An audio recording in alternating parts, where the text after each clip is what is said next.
De Mouloud Pharaoun, le fils du pauvre, chapitre 2, suite. Les familles ont plusieurs figuerets, quelques olivettes, un hectare de terre à semer, parfois une source dans l'un de leurs champs. Lorsqu'on évalue à la Djema'a les propriétés de tel fellah à un mois de labour, on lit l'admiration et l'envie dans les yeux.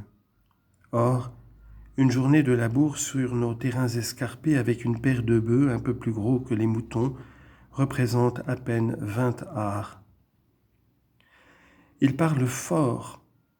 Le gros propriétaire kabyle possède donc 6 hectares. Il parle fort à la Djema'a, il est maître absolu chez lui. Du moins, on le lui laisse croire. Pour conserver l'autorité et l'admiration, qui sont les seuls avantages visibles de sa fortune, il trime plus que celui qui ne possède rien, travaille avec ses ouvriers pour leur donner l'exemple, mange et s'habille comme eux. Mais pareil aux financiers de la fable, il n'en partage pas les soucis.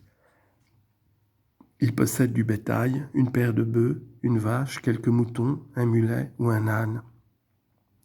Son habitation peut avoir 2 pièces en vis-à-vis, qui font 12 coudées de large sur 14 de long.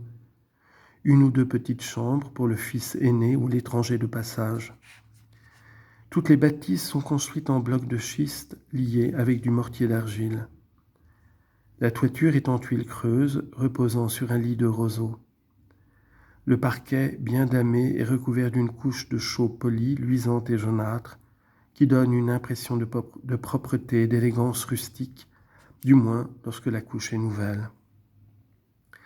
Les mères de famille qui ont du goût crépissent de la même façon dans chaque chambre des soubassements d'1 mètre de hauteur et limitent ces soubassements par un liseré vert irrégulier qu'elles obtiennent avec des morelles écrasées.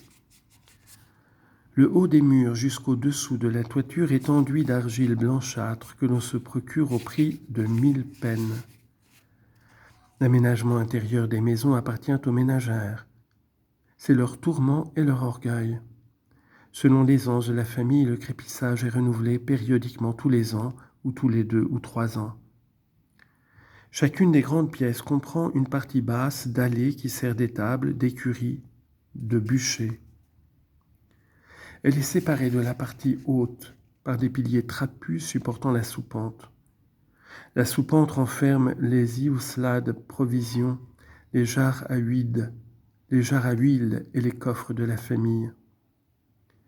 La partie haute constitue le logement. Pendant le jour, la literie se balance sur toute la longueur d'un gros bâton suspendu au chauvron.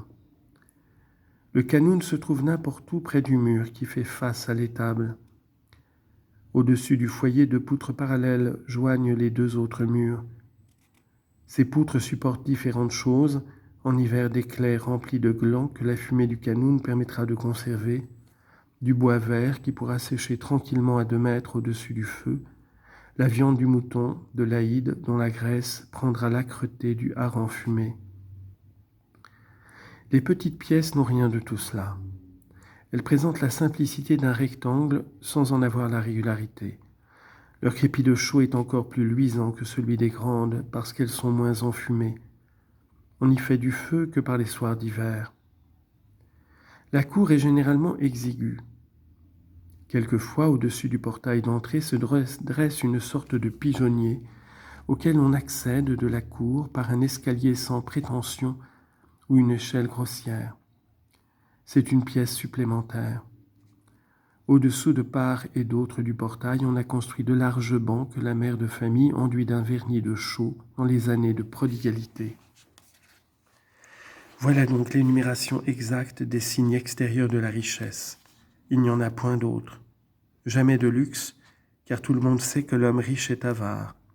Avare pour garder jalousement son bien et pour l'augmenter au besoin. L'avarice étant une qualité fondamentale pour devenir riche et pour le demeurer. Personne n'en veut aux avares. D'une certaine manière, ils sont admirables. Les familles pauvres du village mènent le genre de vie des riches lorsqu'elles le peuvent, sinon elles attendent. Le pauvre n'a pas de terre ou en a très peu, de quoi s'occuper quand il chôme. Son habitation se réduit à une seule pièce. Il partage la petite cour avec des voisins aussi gueux que lui, et les Djemara avec tout le monde. Le fellah n'a guère l'habitude de passer ses heures de repos dans sa masure au milieu des femmes et de la marmaille. La Djemara est un refuge sûr, toujours disponible et gratuit. Le café mort ne tente que les jeunes et les paresseux. Le pauvre peut avoir des animaux comme le riche, des animaux qu'il n'a pas achetés mais qu'un autre lui a confiés. Néanmoins, en les revendant, il prélèvera une partie du bénéfice. Il peut travailler à la journée. Il travaille pour mieux vivre. Il voudrait imiter son voisin qui est riche alors que son voisin cherche à l'imiter. Bientôt ils ne s'entendent plus, car il arrive fréquemment que la femme du riche envie la parure de sa voisine pauvre et ses enfants le sort de leurs camarades infortunés. Cela ne dure qu'un temps.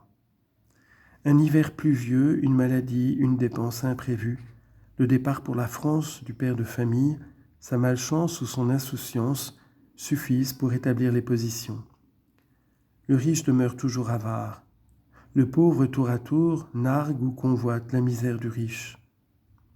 En somme, à Tizi, on se connaît, on s'aime ou on se jalouse.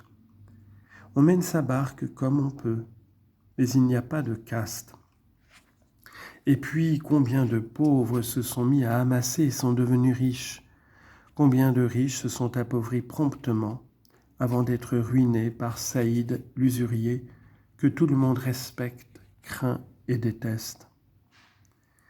Il aura son tour, bien sûr, il mourra dans la mendicité. La loi est sans exception, c'est une loi divine.